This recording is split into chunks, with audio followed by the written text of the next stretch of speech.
おはようございます。ケンです。今回はテスラが発表した2025年第2四半期の決算とその後に行われたカンファレンスコールの内容をまとめてお届けします。今回の決算は数字以上に未来をどう描いているのか、これがとても重要でした。ロボタクシーがいよいよ正式に展開され、FSD は非監視型の領域へ、AI チップやロボット開発、そして新型モデルの投入まで、テスラの動きは完全に次のステージに入っています。今回のこの動画では、昨日の決算発表とカンファレンスコールの内容をポイントを押さえてお伝えしていきます。それでは早速見ていきましょう。まずは2025年第2四半期の決算数字を簡単に振り返っておきます。調整後の1株あたりの利益、いわゆる EPS は0.4 ドルでした。市場予想が 0.39 ドルでしたので、わずかに上回りました。売上高は225億ドルで、こちらは予想の227億ドルを少し下回る結果でした。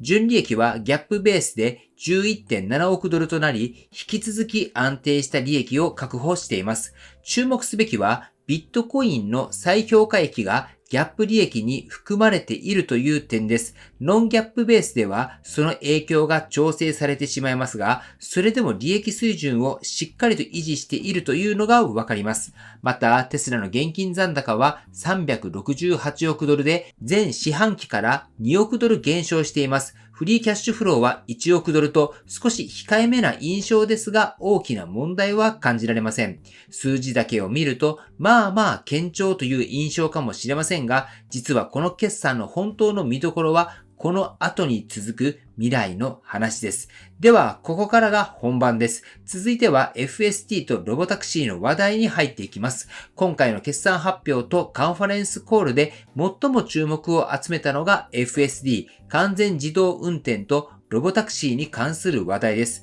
テスラはついにアメリカのテキサス州オースティンでロボタクシーサービスを正式に開始しました。これはカメラのみで構成されたハードウェアと数百万台のテスラ社から得られたデータで学習したニューラルネットワークによるもので非常に重要なマイルストーンとなります。FSD、監視付きの自動運転の走行実績も急拡大しています。第2四半期だけで10億マイル、1日平均では1100マイルが FSD で走行されています。そして累計では45億マイルを突破しました。それでもまだ FSD を体験できるオーナーのうち半数は一度も試していないという事実も明らかになっています。テスラは今後すべてのオーナーに FSD を体験させることに注力していこうとしています。さらに驚きだったのが FSD の次の進化系である非監視型の FSD についてです。イーロン・マスクさんは2025年末までにアメリカの一部都市で個人向けに FSD のアンスーパーバイズドを提供する予定だと発言しました。そして2025年末までにアメリカ人口の半分が住む地域でロボタクシーを展開することが目標と明言しています。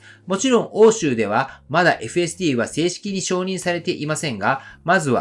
オランダでの承認が近づいていて、その後 EU 全体への展開も見据えています。そして FSD の使用時の常に道路に集中しなければいけないという現在の制限も地域や安全性に応じて今後は徐々に緩和していく方針です。FSD が大きな進化を遂げようとしている今、テスラの事業モデルそのものが変わろうとしています。次は AI とロボット、そしてオプティマスの進捗について見ていきましょう。今回のカンファレンスコールでは、テスラが車の会社から AI とロボティクスの会社へと進化していることを改めて強く印象づけました。その象徴的な存在がヒューマノイドロボットのオプティマスです。イーロン・マスクさんはオプティマスのバージョン3について極めて優れた設計でテスラ史上最大の製品になると断言しました。年内にはプロトタイプが公開され、2026年にはいよいよ量産が始まる予定です。さらに5年以内にはオプティマスを月10万体規模で生産していなければ驚くとまで語っていて、本気度が伺えます。そしてこのロボットを動かすために必要となるのがテスラの AI インフラです。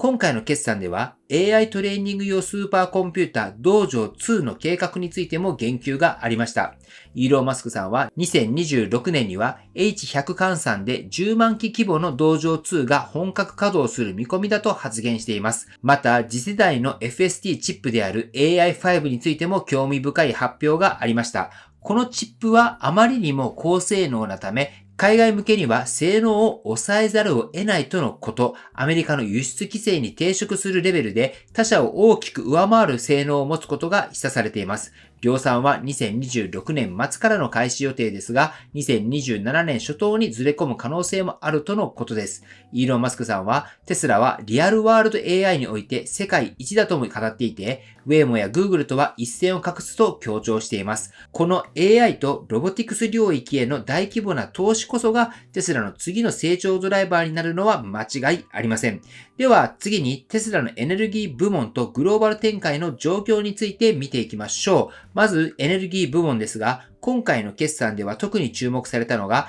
パワーウォールの導入数です。これがなんと5四半期連続で過去最高を更新しました。売上総利益は8億4600万ドルと、こちらも過去最高。粗利益率も 30.3% に達していて、エネルギー事業が収益の柱として本格的に立ち上がってきた印象です。さらに LFP セルのアメリカ国内生産が年内に開始する予定ということです。そしてリチウム生成可能度製造のプラントも2025年の稼働に向けて順調に進んでいることが報告されました。これはテスラがバッテリー素材のサプライチェーンをアメリカ国内で完結させようとしている動きで、地政学リスクの低減にもつながります。次に地域別の展開ですが、アジアでは非常に好調です。韓国、マレーシア、フィリピン、シンガポールではテスラの納車台数が過去最高を記録。さらに7月にはついにインド市場に参入し、モデル Y の販売を開始しました。これは世界第3位の自動車市場に足を踏み入れたということで、長期的にも大きな意味を持ちます。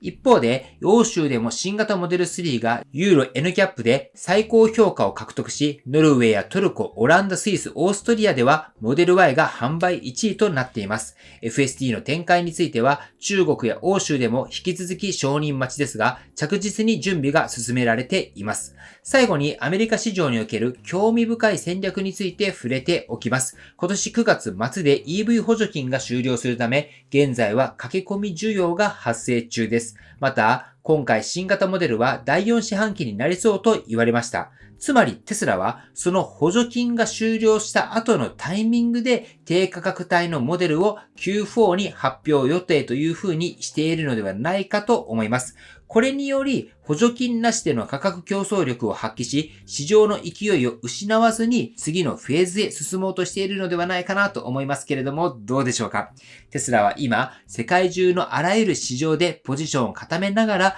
次の一手を確実に打とうとしていると言えると思います。では、ここからはカンファレンスコールでのイーロン・マスクさんの主な発言をピックアップして紹介していきます。今回もイーロンさんらしい力強いビジョンと時に本音とも取れるコメントがいくつか飛び出しています。まず印象的だったのがこちらの発言です。自動運転こそがテスラの本質であり、それこそが企業価値を飛躍的に高める要因だと。そしてロボタクシーは来年末にはテスラの財務に大きな影響を与え始めるだろうとも語っていて、これは収益構造そのものが変化していく転換点が迫っていることを示しています。さらにイーロン・マスクさんはテスラの未来について次のように述べています。テスラの未来は世界を根本的に変えるものになる。そして現在、新たなマスタープランを構想中だと。これはマスタープランパート4とも言える新しい青写真であり、今後のテスラの方向性を決定づける重要な構想になりそうです。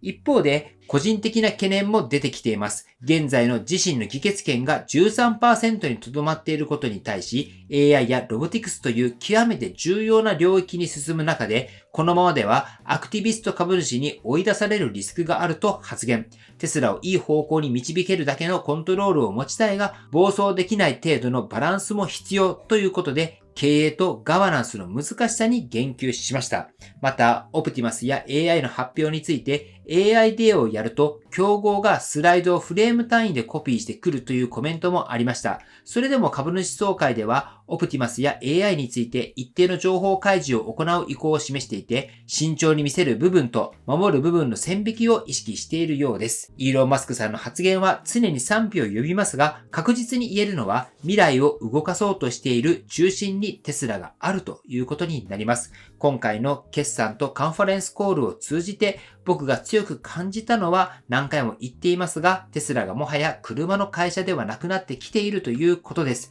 完全自動運転にロボタクシー、AI チップにロボットの量産、さらにエネルギー事業や自社内で完結するバッテリーサプライチェーンの構築、そのどれもがこれまでの自動車産業の枠を大きく超えています。イーロン・マスクさんが何度も強調してきたように、リアルワールド AI や自律的な未来のビジョン、これは単なる夢物語ではなく、今着実に実装されつつある現実です。そしてそれが2026年から2027年にかけて一気に表に出てくるということも今回の発言から見えてきました。一方で FSD がまだ体験されていないオーナーが半分いるということや、議決権の問題、競合による模倣など課題も確かに存在しています。それでもテスラが未来に向けて着実に仕込みを進めているということは間違いありません。ロボタクシーの本格展開、オプティマスの量産 AI チップの進化、これらが現実になったとき、テスラという企業の価値は全く別の次元に入るのではないかと僕は感じていますけれども、皆さんは今回の決算と発表をどう感じられましたか？特にロボタクシーやオプティマスの展開についてどう思いますか？ぜひコメント欄で意見を聞かせていただければと思います。はい。では最後にテスラの株価をチェックしておきましょう。本日は大きく下げておりまして、現在303ドルとなっております。やはり決算の内容自体ですね、数字のところがやはり悪かったので、今日は大きく下げて303ドル台となっております。では本日の内容は以上です。今回の動画が参考になったと思われたら高評価をよろしくお願いします。僕の YouTube は毎日発信しています。僕の YouTube をご覧になってもらえばテスラの情報はほとんど網羅すると思いますので、チャンネル登録がまだな方はチャンネル登録をよろしくお願いいたします。では今日もご視聴していただきありがとうございます。テスラのある生活を楽しんでいきましょう。ではまた。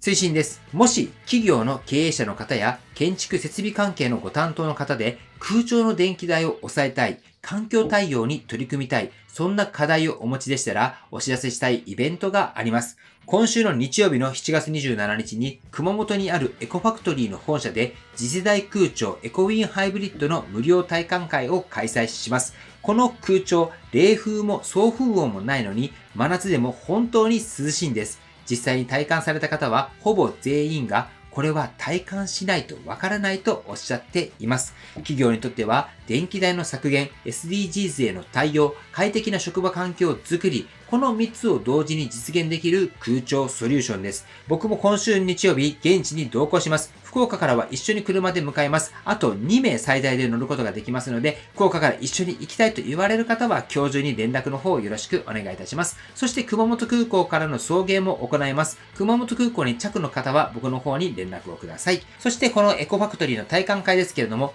今日まで受け付けています。興味のある方は僕の公式 LINE に登録してもらい、体感会に行きたいという風な連絡を送っていただければと思います。はい。ということで本日も最後までご視聴していただきありがとうございます。素敵な一日をお過ごしください。ではまた。